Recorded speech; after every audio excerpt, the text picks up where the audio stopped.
Good morning, everybody. Honorable Director, School of English and Foreign Language, Dr. Meenati Pillai, and other dignitaries. I feel extremely honored to be part of this webinar. I express hearty gratitude to the organizing authority for giving me this opportunity. At the presence of this great honorable scholars, academic scholars, researchers, I prefer sharing my own observation in this field. I apologize, I may move little bit distant away from the core topic translation, focusing on cultural transaction. So I may share first my slides.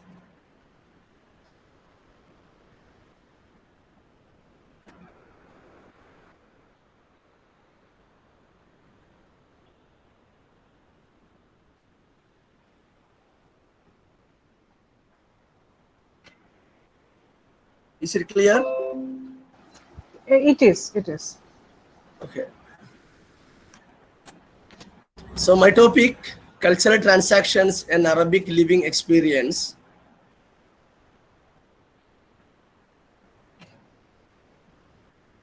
First, one of the major concepts I recollected when I noticed this topic is Ashish Nandi's view of cultural imperialism in his famous work, The Intimate Enemy. I have referred this book while I was writing my dissertation entitled Resistance Literature in the Writings of Ghassan Kanafani. Kanafani is a famous Palestinian writer who had sacrificed his life for the homeland Palestine at the age of 36 for the matchless contributions in the field of resistance with his pen of creativity, thereby registering his name at the head of writers fought against Zionist occupation. Ashish Nandi interestingly pointed out that the way out to protest against imperial powers had been well taught by themselves. So imperial powers are teaching us how to protest against them, then they can easily suppress our protests. Whereas Kanafani keenly created a special character who was born as the elder son of the Palestinian couple, but unfortunately brought up by an aged Jewish couple who adopted him as a gift along with the house of the above said Palestinian couple given by the Zionist government after the latter left their home and their beloved child running away from the Zionist airstrike. They returned 20 years after to find out the stunning fact of the radical change that their son has undergone. His name Khalid was replaced with the Hebrew name Duf, and he joined in Zionist army as a trainer to fight against Palestinians. To cap it all, he opted to continue living with the step-parents, critically asking few serious questions. If you were my original geographical parents, physical parents, why did you leave me? If it was inevitable, why did you take 20 years for the return?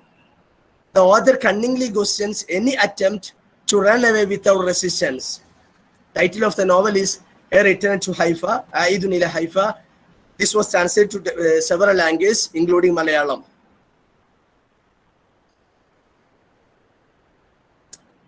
Now I may touch on cultural absorption.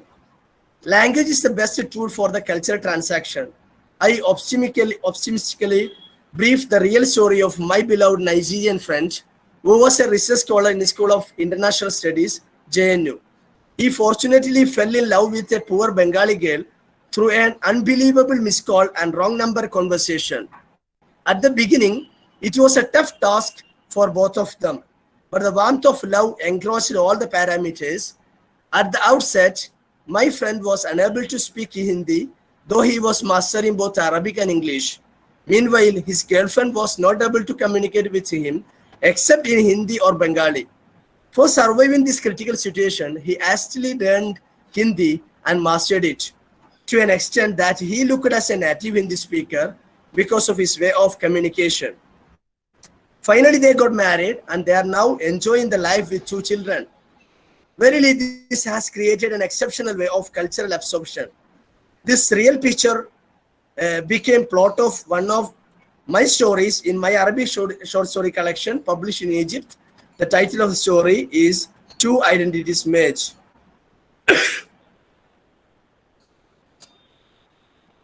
Now I come to briefly present Eastern and Western approach of India, which I noticed throughout when I was doing my PhD, selecting 2 newspapers, one from Britain, UK, The Guardian, and another one, Al-Ahram, Egypt. Idioms and phrases in Arabic and English newspapers. This was my case study. I was fortunate to select, I'm sorry, I have cough if it disturbs you. I was fortunate to select 2 mainstream newspapers, each from English and Arabic, namely The Guardian and Al-Ahram for my PhD research work. I have gone thoroughly through 6 months issues of each of these 2 newspapers with special focus on editorials. That helped me identify 2 kinds of approach that 2 parts of the globe maintain towards India. The Western world always try to expose and highlight defective part of India, which includes increase of crimes, gender discrimination, intolerance, and political anarchy. Meanwhile, the East looked to India as an ideal stage from which a lot to adopt and absorb, including the multilingualism, multiculturalism, democracy, political stability, and governance. This approach might have their own justifications and developing countries' perceptions. However, the East was presenting positive aspects of Indian subcontinent to encourage its people to absorb sublime cultures of others.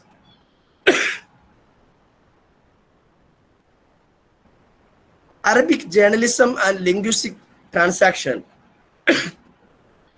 Needless to say, journalism plays remarkable role in socio-cultural transformation. It collects materials from different parts of the world and share them simply to its readers.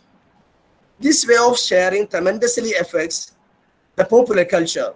So the changes in the society coincide with the changes in the media culture.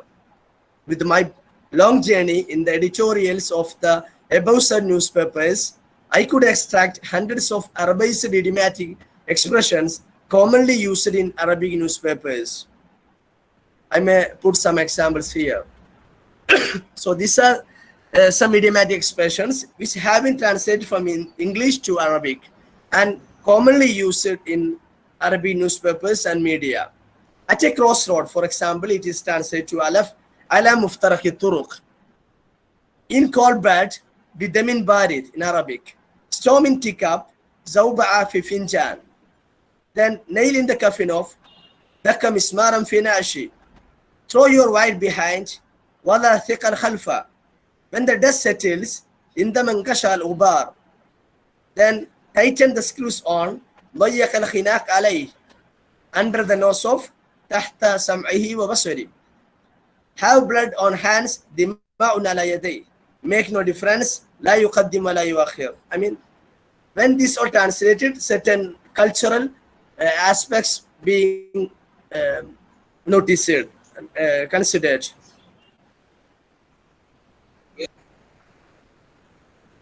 Now we come to literary transactions.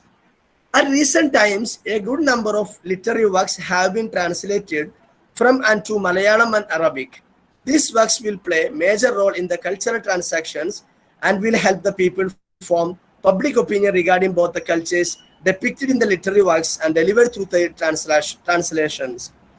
The young scholars are leading this process of translation and cultural transaction. Dr. Shamnad of University College has around 10 Malayalam translations of Arabic novels, Neela Mashipannu, Al-Masha'a, Terivinde Makkal, Awladu Haratina, and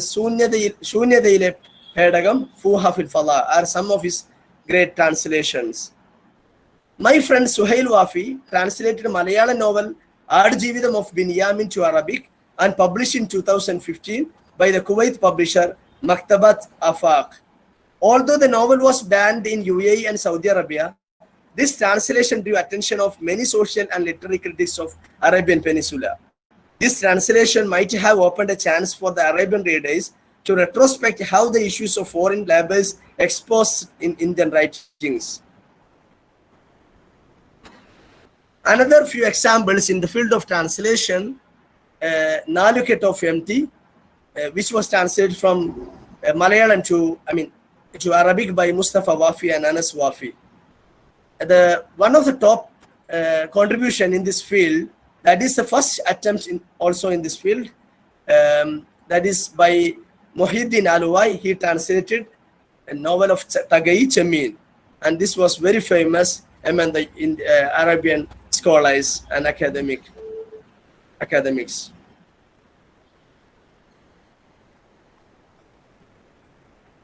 Now, I want to share my experience, not in translation, but translating the ideas and cultures through Arabic itself, as I have written a short story collection in Arabic.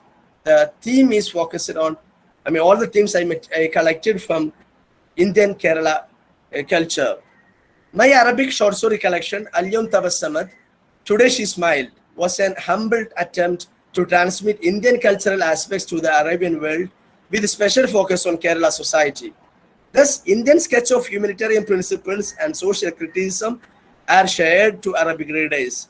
Many critics of different Arabic countries commented on this small collection. One of the notable remarks was the exposure of culture through this kind of works. However, this area of creativity still remains vacant enough. Many articles on Indian and Kerala arts got a wide range of readers from Arabian world. This type of sharing will result in change in socio-political platforms gradually.